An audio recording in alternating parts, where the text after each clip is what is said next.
السلام عليكم ورحمة الله وبركاته. ازيكم يا حبايبي الغاليين؟ يا رب تكونوا بألف خير يا رب. صلوا على النبي يا جماعة عليه أفضل الصلاة والسلام. اللهم صل وسلم وبارك على سيدنا محمد عليه أفضل الصلاة والسلام. طبعا أنا كل الناس اللي عندي في القناة بأكملهم جميعا، الناس اللي لسانهم حلو دول على راسي من فوق. اي حد بيكتب لي كلمة ودعوة تجبر بخاطري على راسي من فوق. انما في ناس دخلت جديد عندي ما تعرفش ظروفي ولا متابعاني اصلا ولا تعرفني ولا عارفة الظروف اللي انا بعيشاها، ويقولوا لي كلام يسم البدن. يعني انا كنت عاملة الفيديو اصلا، انا في نقطتين كده هو في ناس ضايقتني فيهم وكلهم ناس جديدة، يعني اول مرة اشوفهم عندي في القناة، لان الناس اللي عندي وعارفيني ومتابعيني من اول ما بدأت القناة ناس لسانها حلو وناس ربنا يجبر بخاطرها زي ما هم بيجبروا بخاطري في الكلام والدعوات اللي بيقولوها لي. واي حد بيساعدني باي حاجة كتر الف خيركم وربنا يردهولكم اضعاف مضاعفة يا جماعة، لان انتوا ناس اهل خير وناس عايزين الجنة، عايزين الاخرة. ما بتشغلوش بالكم بتفاصيل رغم ان انتوا متابعين معايا وعارفين ظروفي كويس ايه من البداية. هتقولوا لي يا ام محمد ايه اللي حصل للكلام ده؟ اولا دخلت لي اخت كده، انا اول مرة اشوف الايميل بتاعها عندي في القناة، عمرها ما علقت لي خالص.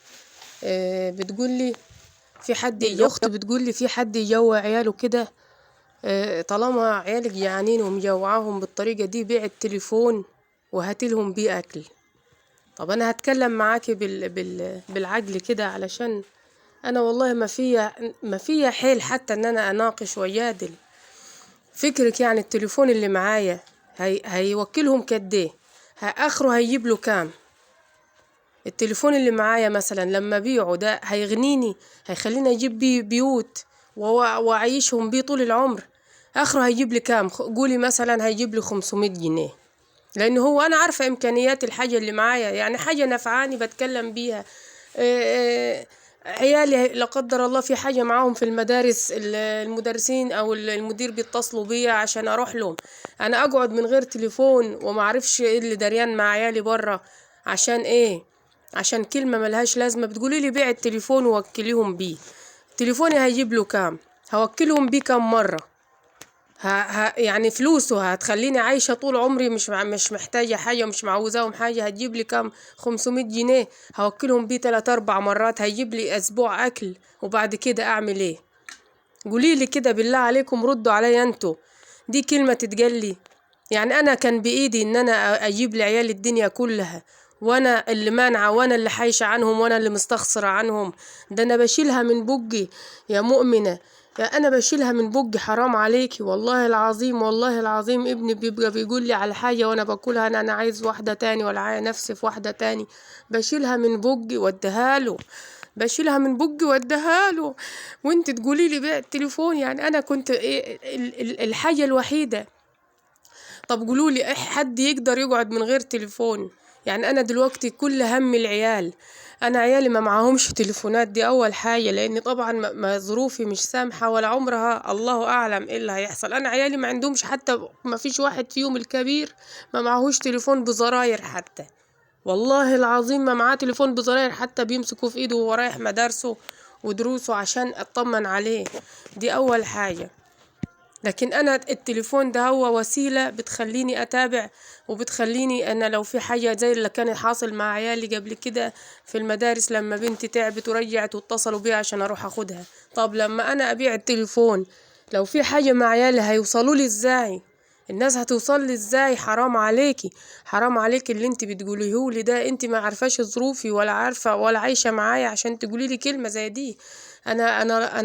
لو اقطع من لحمي وادي عيالي مش هتأخر ولا هستخسر فيهم. اللي خلاني ان انا شلت مسؤولية وشلت هم وقلت انا عيالي هخليهم معايا، عيالي مش هديهم لحد يبهدلهم، يبقى انا هجوعهم واستخسر فيهم؟ حسبي الله ونعم الوكيل، حسبي الله ونعم الوكيل في اي حد يظلمني بكلمة ولا يجرحني بكلمة. حسبي الله ونعم الوكيل، فوضت امري لله. تاني حاجة اللي بيقولوا لي ارجعي يا جماعة، انا اقول افهمكم ازاي؟ ده انا عاملة لكم فيديو كامل، عاملة لكم فيديو كامل على الموضوع ده. هو بالله عليكم محد يفتحوا معايا تاني، الله يبارك لكم محد يفتح معايا الموضوع ده تاني. انا قاعدة بفصص توم، قاعدة بفصص توم، واحدة جارة موظفة وجايبة شروة توم، انا قاعدة بفصص لها فيها من الساعة 7 الصبح، قاعدة بفصص فيها من الساعة 7 الصبح عشان بس ألاقي مصاريف أصرف بيها على عيالي، وأصرف على علاجي، وعلى الغيارات اللي محتاجاها، وعلى انتوا عارفين الغيار الشاش والحاجات دي كلها يوميا عايزة لها كام؟ 100 جنيه. وطبعا دي ما في مش في المقدرة ان 100 جنيه كل يوم للغيار، فساعات بيتفوت يوم يومين، واللي يروح يعني انا اسفة في الكلمة بتعفن من عدم الغيار. كل ده انتوا دريانين بيه اللي بيقولوا لي كلمة زي دي؟ هروح انا اتلزق في ناس مش عايزاني، اللي يقولوا لي روحي روحي ارجعي وارجعي يعني اقول ايه؟ طيب يا جماعة، انا مش يعني انا خلاص مش عايزين. انا لو حد عايزني او هو نفسه عايزني ما كانش رماني كده بعيالي، ولا كانش سأل في عيالي. يبقى انا اروح ارمي نفسي واتلزق واخد اهانة اكتر، والله اعلم ايه اللي هيحصل. انا مستقلة بعيشتي بعيالي، انا مرتاحة كده، رغم ان انا الحمد لله الظروف معايا، بس على الاقل مرتاحة من الذل والاهانة واللي انا شايفاه كنت من معاهم، واللي عيالي كانوا شايفينه. ليه تزودوا عليا همي؟ ليه تزودوا عليا همي؟ بالله عليكم، انا اللي عايز يقول لي كلمة عدلة على راسي من فوق، على راسي من فوق، وناس اشيلها على راسي من فوق. انما الناس اللي داخلة تجرحني دي بلاش تقولي لي، بلاش تكتبي لي اصلا، بلاش تكتبي لي تعليقك اصلا. انا قاعدة 4 ساعات ونص ولسه ما خلصتش، عشان بفصص التوم للزبونة عشان يطلع لي من وراها قرشين اعرف اصرف بيهم على عيالي الاسبوع.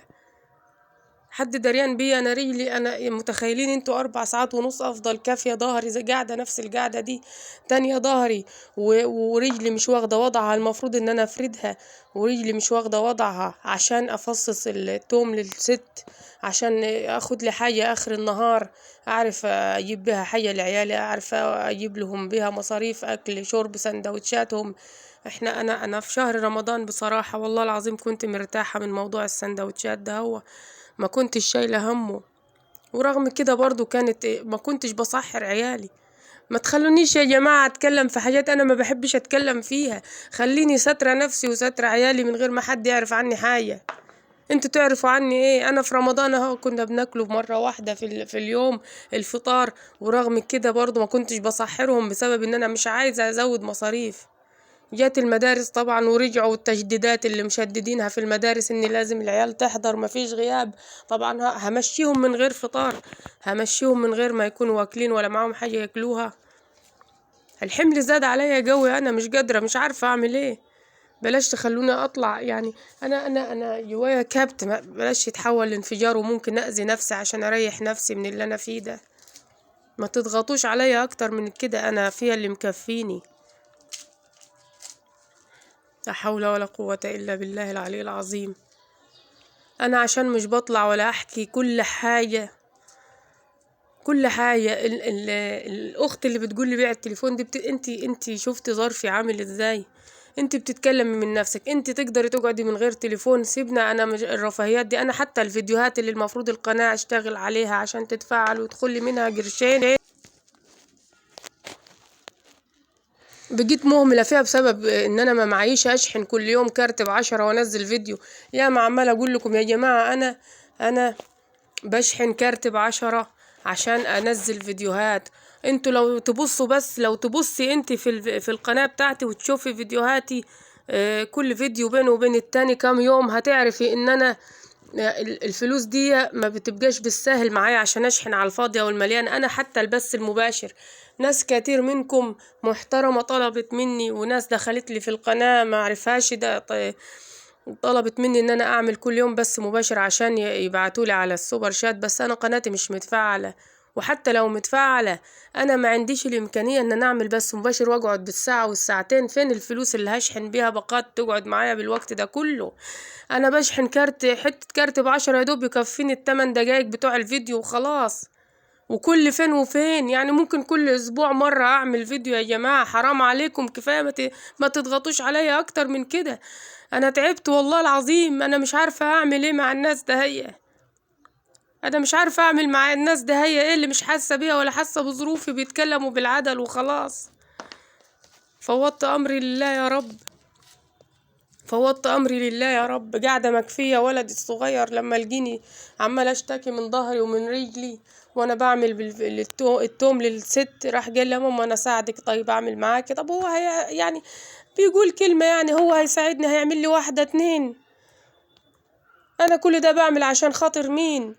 بعمل ده كله عشان خاطر مين؟ حرام عليك، اتقي الله، اتقي الله. اي حد يكتب لي كلمة وحشة ولا تعليق وحش، اتقوا الله الاول وفكروا في الكلام قبل ما تطلعوه. اعرفوا صاحبه هيستقبله ازاي، هيحصل له ايه. ده الكلمة بتموت صاحبها. والله احيانا الناس بتموت من كلمة بيجرحوهم بيها. حرام عليكم اللي بتعملوه معايا. كفاية الدنيا جاية عليا، مش هتبقوا انتوا والدنيا. حسبي الله ونعم الوكيل في اي حد يجرحني